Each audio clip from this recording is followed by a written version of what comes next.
This channel is supported by TrueFire. TrueFire is an online library of lessons from some of my favourite players. There's thousands of lessons on there. You can use the promo code JNC40 to get 40% off of any of their courses.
So I made a video with the Fender Pro Reverb, and last week this was that I kind of was messing around with this.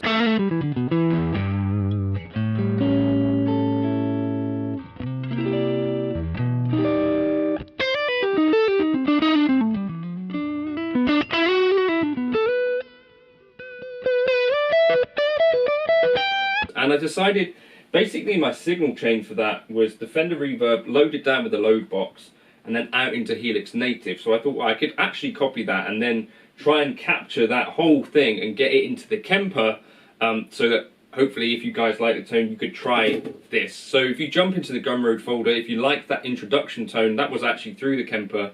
It took me a few goes, and I've put up kind of like 3 Pro Reverb captures there. So this is, all of them are the same exact settings on the amp, which is like the bass at about 4, the treble at about 6.5, and the volume at 10, and the bright switch on. And obviously I was really enthused by that tone. The Kemper gets quite a lot of the way there. I don't know whether it gets the whole way there. You can leave your thoughts on that in the comments. So yeah, that's that.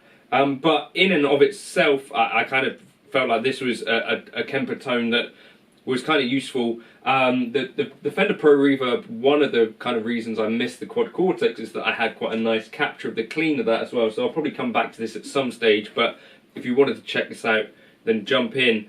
I think in general, when you find a tone that you really like with an amp in a studio like this, I do think it is worth capturing, whether you had a Kemper or a Quad Cortex or something, because it gets close enough to that source tone that, you know, if I move this amp around, if I, you know, have it serviced, if I change, you know, mics, cabs and all that sort of stuff, this is closer than I'd be able to get a second time round in most circumstances, I think, right? So, you know, having this sort of technology around, you know, 15 years later, obviously, is still, I think, really quite a powerful idea. Let me know your thoughts on that in the comments, and if you want to check out the profile, as I say, in the Gumroad folder, where you can get all of my Kemper profiles for a £5, basically price of a coffee or something like that. But yeah, I was enjoying playing that. Let me just play it kind of isolated for a sec too.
definitely kind of reminiscent of the tone for me, where what's happening is it's kind of not what I thought this amp would sound like cranked at all. It's kind of loads of mids. To me, kind of has a little bit of that kind of Dumble essence to it, where it's kind of just thick, throaty, and a sound that I'd love to be able to get at a lower weight and a lower volume, so kind of wins on that front. So jump into the Gumroad if you want to check it out. So the idea was that I could try and profile my Fender Pro Reverb on 10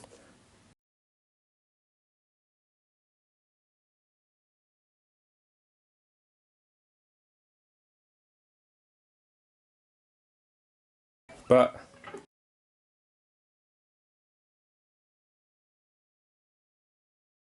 I've done some refining.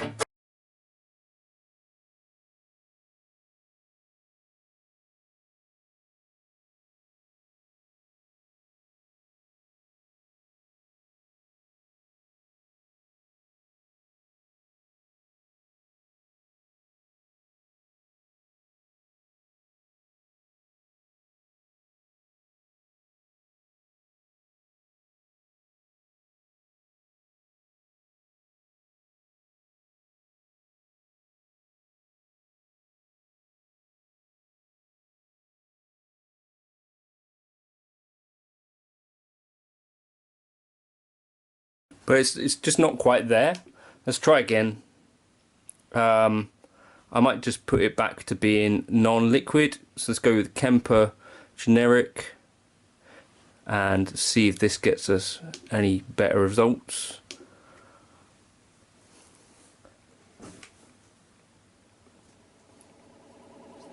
I'm wondering if it's better to refine it or not. Certainly it's closer than I'd get using another modeler. It's just missing something that the amp has there, and maybe you can get that, maybe you can't. I'd like to know your opinion on that if you've got one. So Kemper,